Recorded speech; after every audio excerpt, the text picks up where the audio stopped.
बड़ी खबर यही है कि झारखंड और महाराष्ट्र की विधानसभा चुनाव की तारीखों का ऐलान हो चुका है और मध्य प्रदेश और छत्तीसगढ़ की उपचुनाव जिन विधानसभा सीटों पर होना है उसकी तारीख का भी ऐलान हो चुका है। मध्य प्रदेश की 2, छत्तीसगढ़ की 1 सीट पर उपचुनाव होना है। 13 नवंबर को मतदान होगा। मध्य प्रदेश की बुधनी और विजयपुर सीट पर उपचुनाव और छत्तीसगढ़ की रायपुर दक्षिण सीट पर उपचुनाव 13 नवंबर को होंगे। मतदान 13 नवंबर को इन तीनों विधानसभा सीट पर उपचुनाव को लेकर किए जाएंगे। बहुत बड़ी खबर आपको बता रहे हैं।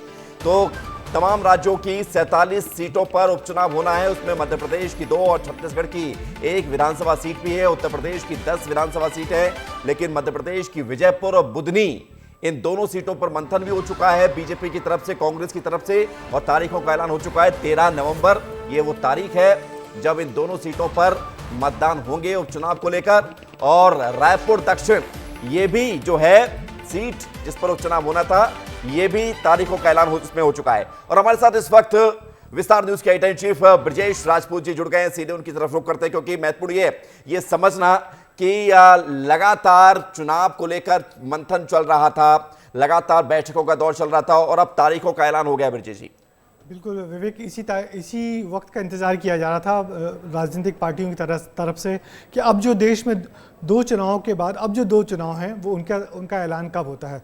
तो महाराष्ट्र और झारखंड की तारीखों का ऐलान हो गया है। महाराष्ट्र में 23 नवंबर को तो और झारखंड में 2 चरणों में यानी कि 13 और 20 नवंबर को चुनाव होंगे और जो इनका परिणाम आएगा 23 नवंबर को आ जाएगा। बड़ी बात यही है कि किस तरीके से अब 2 राज्यों में चुनाव की घेराबंदी शुरू हो जाएगी। बहुत लंबे समय से इंतजार किया जा रहा था। पहले ये उम्मीद की जा रही थी कि चारों राज्यों के चुनाव एक साथ हो जाएंगे, जो हम लोग देखे थे, मगर हरियाणा के साथ इसका चुनाव नहीं हो पाया और अब बाकी बचे राज्यों के चुनाव होंगे, जिसके लिए राजनीतिक पार्टियां चाक चौबंद है। बिल्कुल चाक चौबंद और चाक चौबंद हमारी टीम भी मौजूद है ग्राउंड पर। मृगेंद्र पांडे रायपुर से हैं, हमारे साथ जुड़ गए हैं। अमृत तिवारी दिल्ली से हमारे साथ जुड़ गए हैं। श्याम सिंह तोमर राजधानी भोपाल से हमारे साथ जुड़ गए हैं। और इसके अलावा हम बात करेंगे और भी ग्राउंड पर चलेंगे, लेकिन महत्वपूर्ण क्या है, मृगेंद्र पांडे आपकी तरफ रुख करेंगे, क्योंकि रायपुर दक्षिण की सीट, इस पर भी 13 नवंबर को मतदान होने हैं। रायपुर की इकलौती सीट, तैयारी पूरी हो चुकी होगी। देखिए, पॉलिटिकल पार्टीज यहाँ मुख्य मुकाबला कांग्रेस और बीजेपी के बीच है। ये सीट पिछले 8 चुनाव से लगातार भाजपा जीतती आई है। यहाँ से कद्दावर नेता बृजमोहन अग्रवाल जो सांसद चुने गए रायपुर लोकसभा क्षेत्र के, उसके बाद ये सीट रिक्त हुई थी, तो यहाँ चुनाव होना है। खास बात यह है कि यहाँ बीजेपी ने भी अपनी एक कमेटी बना दी है, चुनाव संचालन समिति और तमाम चीज़ें। कांग्रेस ने भी अपनी कमेटियाँ बना दी है। तो तैयारी तो पॉलिटिकल पार्टियों की लगातार चल ही रही है। इस बीच चुनाव का ऐलान हो गया है, तो अब आने वाले दिनों में हलचल तेज होगी और दोनों पार्टी अपनी पूरी ताकत के साथ पूरी मोर्चाबंदी करती नजर आएंगी। इसके साथ ही दावेदार, जो टिकट के दावेदार हैं, वो भी सक्रिय होंगे, क्योंकि अब जो है टिकट फाइनल होने की स्थिति में, अभी तक लोग दावेदारी कर रहे थे संगठन स्तर पर और तमाम चीजों पे, तो टिकट के दावेदार भी सक्रिय होंगे। टिकट की बात आपने की है, तो मध्य प्रदेश में 2 सीटों पर उपचुनाव होने हैं, बुधनी और विजयपुर। विजयपुर में स्थिति साफ है, लेकिन बुधनी पर पशुपेश है, चर्चा हो रही है। श्याम सिंह तोमर हमारे साथ बने हुए हैं। श्याम, बुधनी को लेकर क्या खबर है, क्योंकि सबसे ज्यादा इंटरेस्ट मध्य प्रदेश में कुछ जगह है, तो इस वक्त बुधनी है और नाम कई सारे हैं जिस पर चर्चा है। देखिए विवेक, अगर बात की जाए तो मध्य प्रदेश में चिर परिचित प्रतिद्वंदी तो दोनों ही हैं, कांग्रेस और भाजपा में है, लेकिन बुधनी को लेकर जो चुनावी करवट किस ओर जा रही है, तो लगातार मंथन हुआ। कल हमने देखा कि लगातार चिंतन मंथन हुआ, और जब मध्य प्रदेश में बीजेपी ये तय नहीं कर पाई कि किस नाम को फाइनल किया जाए, तो केंद्रीय संगठन को पैनल बनाकर भेज दिए गए। तो इस पैनल में से एक नाम जो है जरूर निकल के आना चाहिए, और इसमें शिवराज की इच्छा को जो है जरूर तरजीह दी जाएगी, क्योंकि पूरा क्षेत्र उनका है, उनके प्रभाव का क्षेत्र है, तो उसको महत्व दिया जाएगा। लेकिन साथ साथ में ये जरूर है कि वही कद्दावर चेहरा होगा जो जिताऊ होगा, वही सीट को जीतेगा और भाजपा की जीत की राह को आसान करेगा। जी, वही कद्दावर चेहरा होगा जो जिता होगा। और महत्वपूर्ण यह कि इस पूरे चुनावी समीकरण को लेकर विश्लेषण कर रहे हैं ग्राउंड से भी और स्टूडियो से भी हमारे साथ अमृत तिवारी भी जुड़े हुए दिल्ली से। अमृत, झारखंड में 5-5 चरणों में चुनाव होते थे, इस बार 2 चरण में चुनाव हो रहे हैं और महाराष्ट्र में जैसा माना जा रहा था कि 1 चरण में चुनाव होंगे, यानी कि तारीखों का ऐलान हो चुका है। क्या समीकरण है झारखंड और महाराष्ट्र के?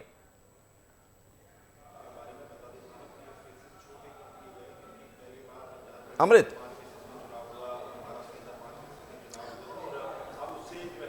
विवेक, पहले तो बता दूं कि चुनाव आयोग ने उसका जो हौसला है जम्मू कश्मीर के जो चुनाव संपन्न हुए उससे काफ़ी बढ़ा है, उसका जिक्र उन्होंने किया और उसके साथ ही इस चीज़ के ऊपर आगे बढ़े कि अब हम चुनाव दर चुनाव भारत का लोकतंत्र और परिपक्व हो रहा है।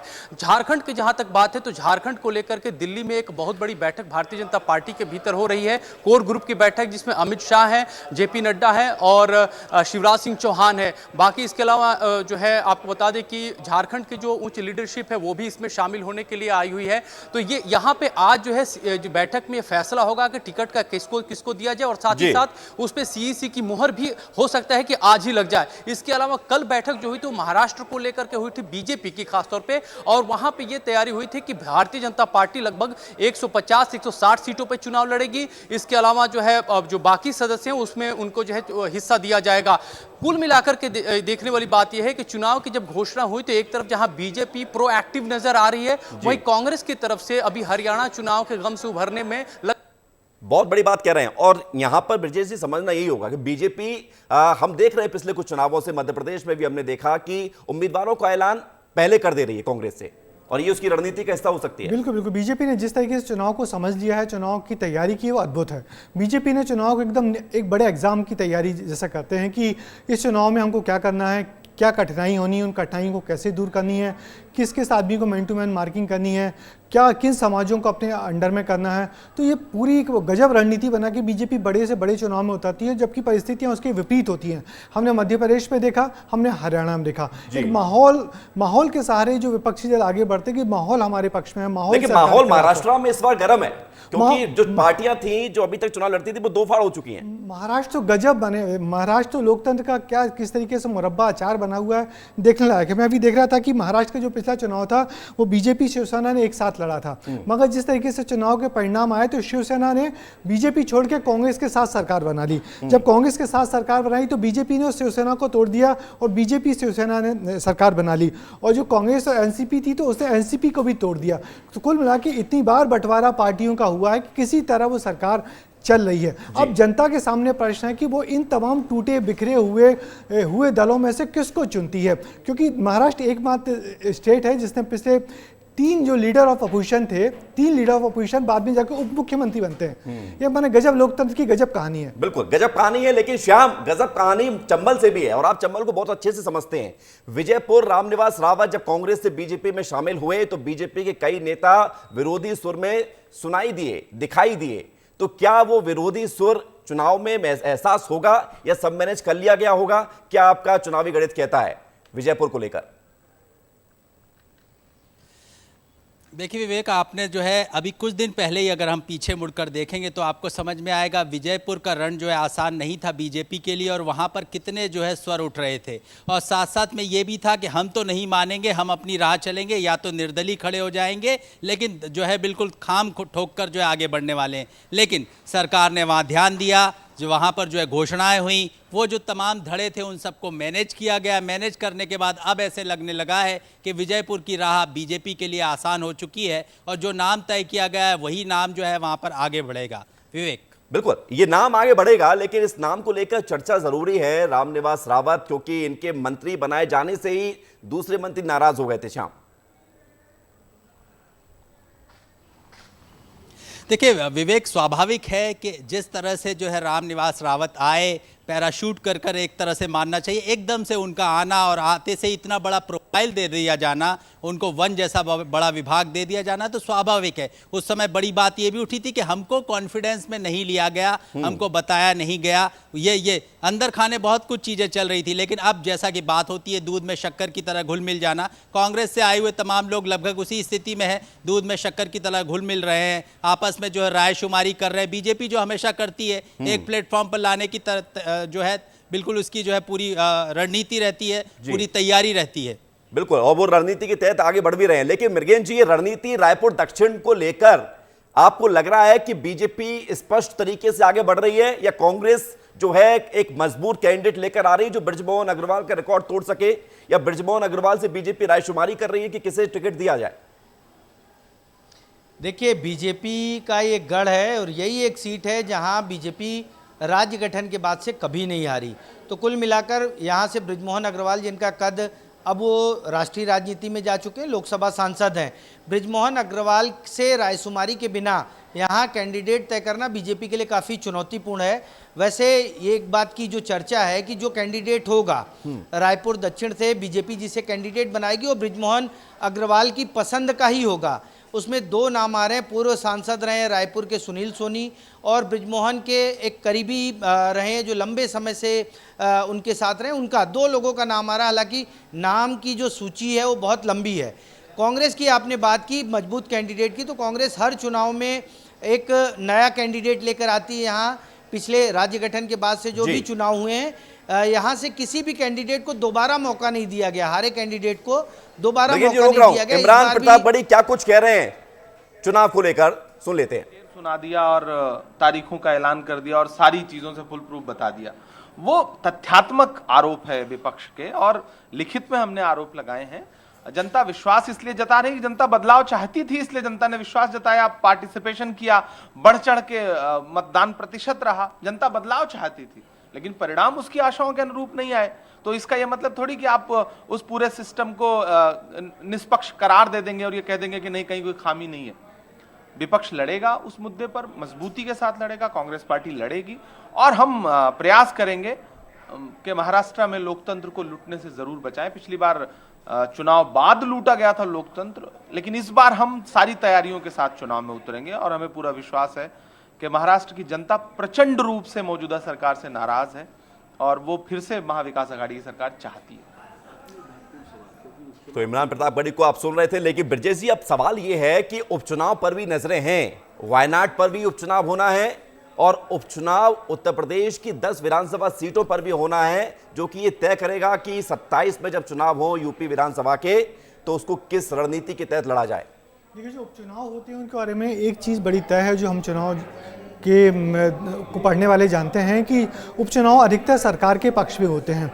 जो सरकार होती है अधिकतर उसी के पक्ष में होते हैं। तो जैसा कि लग रहा है कि मध्य प्रदेश में जब सरकार गिरी थी कमलनाथ की, उसके बाद जो 29 लोकसभा बाई इलेक्शंस हुए थे उसमें से आधे से ज़्यादा सरकार जीत गई थी, जबकि उसमें बहुत सारे मुद्दे थे कहने को। तो अभी भी जो लग रहा है कि जिन जिन जगहों पर बाई इलेक्शंस होने वाले हैं, जैसे हम मध्य प्रदेश की बात करें, मध्य प्रदेश में 2 जगह बाई इलेक्शन होने वाले हैं।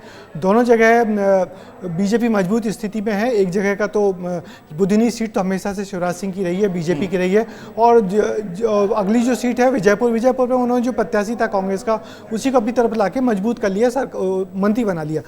बिल्कुल यही हाल रायपुर की जो सीट पे बाई इलेक्शन है वो हमेशा से बीजेपी जीतती आई है। तो बाई इलेक्शन कोई सरकार के लिए बड़ी चुनौती नहीं, वो तो उनको जीतना ही है। मगर बड़ी बात है कि ये जो 2 इलेक्शन है, यदि ये 2 इलेक्शन, जैसे हम पिछले 2 इलेक्शन की बात करें, जम्मू कश्मीर और हरियाणा में जिस तरीके से कांग्रेस बीजेपी जीती है, या हरियाणा में जीतने के बाद बीजेपी को नया बूस्ट मिला है। लोकसभा चुनाव की जो ऐसा लगा था कि लोकसभा चुनाव के बाद जनता ने बीजेपी की पिटाई की है, तो उसके बाद से बीजेपी उभरी है, बीजेपी एकदम उभर गई है। बिल्कुल, और इसी पर मैं आऊंगा क्योंकि महत्वपूर्ण बात जो आपने कही है लोकसभा चुनाव को लेकर, लेकिन उससे पहले जरूरी है तारीखों को और अच्छे से आपको विस्तार से बता देने के लिए सीधे आपको न्यूज रूम लिए चलते हैं। ऋतु सिंह हमारी सहयोगी वहां पर मौजूद है, बताएंगे आपको चुनाव की तारीखों का विश्लेषण। ऋतु। बिल्कुल विवेक, देखिए चुनावी तारीखों का ऐलान आज हो चुका है। महाराष्ट्र की 288 सीटें तो झारखंड की 81 सीटों पर चुनाव होगा, लेकिन इसके साथ साथ मध्य प्रदेश छत्तीसगढ़ के लिए तारीखें इसलिए अहम है क्योंकि मध्य प्रदेश और छत्तीसगढ़ में उपचुनाव होने जा रहे हैं। तो बताते हैं हमारे दर्शकों को ग्राफिक्स के जरिए कि मध्य प्रदेश और छत्तीसगढ़ में उपचुनाव होने हैं। तारीखें कौन सी हैं? बुधनी मध्य प्रदेश की विधानसभा सीट जिसमें उपचुनाव होना है, 13 नवंबर को उपचुनाव होगा। तो वहीं मध्य प्रदेश की दूसरी विधानसभा सीट है विजयपुर विधानसभा सीट, और इस सीट पर भी 13 नवंबर को उपचुनाव होगा। इसके साथ ही छत्तीसगढ़ में भी एक विधानसभा सीट पर उपचुनाव होना है और यह सीट है रायपुर दक्षिण सीट, और इस सीट पर भी 13 नवंबर को चुनाव होगा। यानी कि जब मध्य प्रदेश और छत्तीसगढ़ में उपचुनाव होंगे, इसके साथ साथ देखिए दूसरे राज्यों में भी चुनाव चल रहे होंगे जब यहां पर उपचुनाव होंगे, लेकिन इन सब के नतीजे एक साथ घोषित किए जाएंगे। 23 नवंबर को चुनावी नतीजे घोषित किए जाएंगे। अब आप जान लीजिए कि देखिए पहला चरण, दूसरा चरण और नतीजे कब घोषित होंगे, क्योंकि झारखंड में 2 चरणों में विधानसभा के चुनाव होना है। तो झारखंड में पहला चरण होगा 13 नवंबर को दूसरे चरण के चुनाव झारखंड में 20 नवंबर को होंगे और एक साथ सभी सीटों के नतीजे 23 नवंबर को घोषित किए जाएंगे। तो ये तो है झारखंड की तस्वीरें और झारखंड के चुनाव की तारीखें, लेकिन इसके साथ साथ हम आपको ये भी बताएंगे कि झारखंड के साथ साथ महाराष्ट्र में चुनाव भी होना है और महाराष्ट्र की तारीखें किस तरह से हैं। तो देखिए झारखंड का जान लीजिए, लेकिन इसके साथ साथ महाराष्ट्र की 288 विधानसभा सीटों पर चुनाव होगा और 288 विधानसभा सीट में एक साथ यानी कि एक ही चरण में 20 नवंबर को चुनाव होंगे। 23 नवंबर को झारखंड के साथ महाराष्ट्र के भी चुनाव के नतीजे घोषित किए जाएंगे। कुल 288 सीटों पर वोटिंग होगी और एक चरण में महाराष्ट्र में चुनाव होगा। तो झारखंड में 2 चरण में चुनाव होने हैं, 13 नवंबर और 20 नवंबर की वो तारीख है, और इसके साथ ही महाराष्ट्र की तारीख है 20 नवंबर, जहां एक ही चरण में चुनाव होगा और इन सब के नतीजे एक साथ 23 नवंबर को घोषित किए जाएंगे। तो देखिए महाराष्ट्र, झारखंड और इसके साथ साथ मध्य प्रदेश और छत्तीसगढ़ की भी कुल 3 विधानसभा सीटों पर उपचुनाव होने हैं। विवेक, बिल्कुल रितु, आपने बहुत अच्छे समझाया, बहुत शुक्रिया आपका हमारे साथ जुड़ने के लिए। आपके पास लौटेंगे दोबारा से अपडेट के लिए, लेकिन सबसे बड़ी बात है कि हम इस पूरे चुनाव का विश्लेषण करते हुए आपको बता रहे हैं कि क्या समीकरण है। ब्रिजेश जी हमारे साथ लगातार बने हुए, हमारे साथ ग्राउंड जीरो पर लोग मौजूद हैं और सीधे रुख करते हैं अमृत तिवारी जो दिल्ली से हमारे साथ जुड़े हुए। अमृत, उपचुनाव को लेकर हम चर्चा कर रहे थे, तो यूपी के उपचुनाव को लेकर भी चर्चा होनी चाहिए, प्रियंका गांधी के राजनीतिक भविष्य को लेकर भी चर्चा होनी चाहिए, जो वायनाड से पहली बार मैदान में है।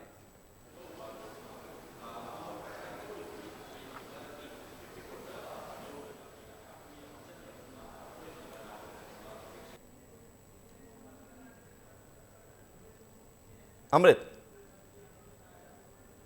हम कोशिश करेंगे दोबारा से अमृत से कनेक्ट करने के लिए जी। लेकिन ब्रजेश जी, अब यही सवाल है कि आप जिसका जिक्र कर रहे थे कि लोकसभा चुनाव में बीजेपी उत्साहित थी और अमृत जी तक आवाज पहुंच गई। जी अमृत,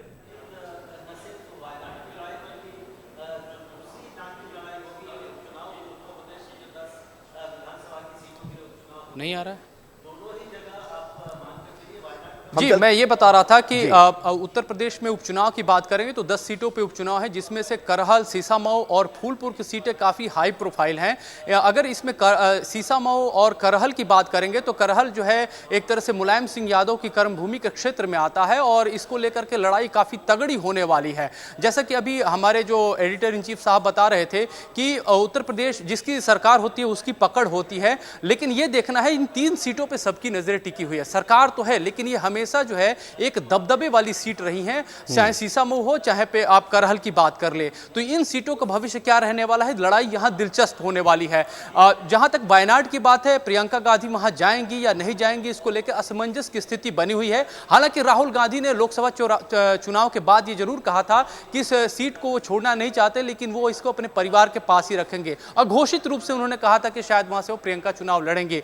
देखना यह है कि अब जब चुनाव की जो है कहा जाए आचार संहिता लागू हो गई है, 25 तारीख से नॉमिनेशन शुरू हो जाएगा। ऐसे में इस दौरान कांग्रेस क्या रणनीति अपनाती है, किस तरह से सीट शेयरिंग कर रही है, क्योंकि महाविकास आघाड़ी के बीच अगर महाराष्ट्र की बात कर लेते हैं, उनकी सीट शेयरिंग फाइनल नहीं हो पाई है, कहीं अभी बात भी किसी मुकाम तक नहीं पहुंची है। वो जहां तक उपचुनाव में लोगों के खड़े करने की बात है, जैसे उत्तर प्रदेश की बात करें, क्या अखिलेश यादव कांग्रेस के साथ मिलकर चुनाव लड़ेंगे या नहीं लड़ेंगे, इस पर भी प्रश्न चिन्ह है। बैकडोर से कहा जा रहा है कि बातचीत का दौर चल रहा है। ये बड़ी बात आप कह रहे हैं अमृत की चर्चा जो होनी चाहिए गठबंधन में वो नहीं हो रही। ब्रजेश जी, मैं लौटूंगा आपके पास, इस पर आपसे इसके पीछे की कहानी समझेंगे, लेकिन सबसे बड़ी बात है हमारे साथ इस वक्त अंचल शुक्ला भी जुड़ रहे हैं कुछ देर बाद, लेकिन श्याम सिंह तोमर भी हमारे साथ लगातार बने हुए। श्याम, लेकिन अब सवाल इस बात को लेकर है कि अगर हम देखें मध्य प्रदेश के पर्सपेक्टिव से, तो हाल ही में छिंदवाड़ा में हुई उपचुनाव पर बीजेपी ने जीत हासिल की थी उस सीट पर जिस पर बीजेपी जीतती नहीं थी। कमलनाथ का गढ़ पूरी तरह से तहस नहस कर दिया है। बचा था चंबल का वो क्षेत्र जहां पर बीजेपी थोड़ा कम परफॉर्मेंस कर पाती है, लेकिन वहां पर भी उम्मीद दिख रही है कि बीजेपी अच्छा परफॉर्म कर सकती है। क्या माना जाए कि मध्य प्रदेश में सब कुछ भगवा में होने जा रहा है? देखिए, वाकई विवेक, बुंदेलखंड का इलाका हो या फिर चंबल का इलाका हो, यहाँ कहीं ना कहीं असली चुनौती जो है बीजेपी को मिलती रही है। हमने जो लगातार देखा है, यहाँ पर बीजेपी के लिए राह आसान नहीं रही है जीत की। लेकिन पिछले कुछ दिनों में परिदृश्य बदला है, बीजेपी ने रणनीति भी बदली है। उम्मीदवारों को लेकर जो है बीजेपी ज़्यादा संजीदा हुई है। ज़मीन पर जाकर कौन से उम्मीदवार जिताऊ हैं, कौन से चेहरे अच्छा काम कर रहे हैं, इसको तलाशा जाता है। साथ में ताकत झोंकी जाती है और साथ में संघ का जो फीडबैक है उसको भी लिया जाता है, आरएसएस जो लगातार अंदर खाने फीडबैक लेती रहती है उसको भी लिया जाता है। बिल्कुल बड़ी बात आप कह रहे हैं ब्रजेश जी, ये फाइनल कमेंट आपका इस पूरे चुनाव की तारीखों के ऐलान को लेकर, किस तरह की लड़ाई रहने वाली है? देखिए, लड़ाई बहुत दिलचस्प रहेगी। सबसे ज़्यादा उत्सुकता हम लोगों को रहेगी महाराष्ट्र में क्या परिणाम आती है, जनता किस पार्टी को लाती है, क्योंकि वहाँ सारी पार्टियाँ पिछले 5 सालों इस 5 साल के दरमियान बहुत बुरी तरह बढ़ गई हैं। गड्ढ-मड्ढ हो गई है पूरी पॉलिटिक्स। जो उस खेमे में थे वो इस खेमे में, इस खेमे से उस खेमे में आ गए।